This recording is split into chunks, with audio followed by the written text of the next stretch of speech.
কাশ্মীর হামলার জেরে ভারত ও পাকিস্তানের মধ্যে উত্তেজনা বাড়ছে, যা বড় কোনো যুদ্ধের ইঙ্গিত দিচ্ছে।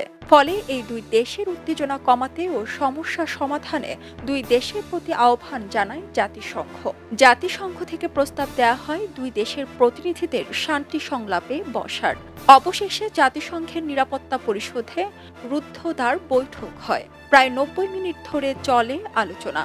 পাকিস্তানের আহ্বানে হওয়া এই বৈঠকে রাষ্ট্রদূতরা সংযম ও সংলাপের আহ্বান জানান।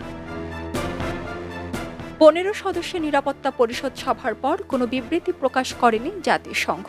তবে পাকিস্তান দাবি করছে তাদের নিজেদের লক্ষ্যগুলো বেশিরভাগই পূর্ণ হয়েছে। সভায় পরিষদের স্থায়ী 5টি দেশ ও অস্থায়ী 10 দেশের সব প্রতিনিধি উপস্থিত ছিলেন।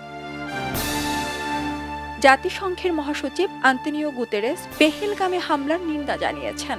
তিনি বলেন, হামলাকারীদের বিচারের মুখোমুখি করা উচিত। ভারত ও পাকিস্তানকে সামরিক সংঘর্ষ এড়ানোর আহ্বান জানিয়ে তিনি বলেন, আপনারা ভুল করবেন না।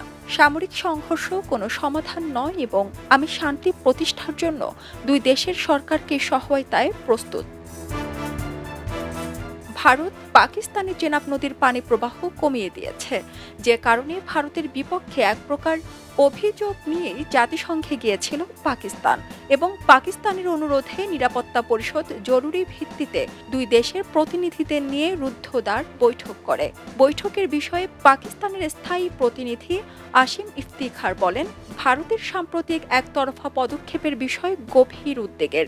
নিরাপত্তা পরিষদে ভারতের পদক্ষেপের বিরুদ্ধে জোরালোভাবে কথা বলেছে পাকিস্তান। তিনি আরো বলেন, পাকিস্তান সবসময় তার সার্বভৌমত্ব ও আঞ্চলিক অখণ্ডতা রক্ষায় প্রস্তুত আছে। দক্ষিণ এশিয়ায় স্থায়ী শান্তি প্রতিষ্ঠায় কাশ্মীর ইস্যু সমাধানের ওপর জোর দেন ইফতিখার।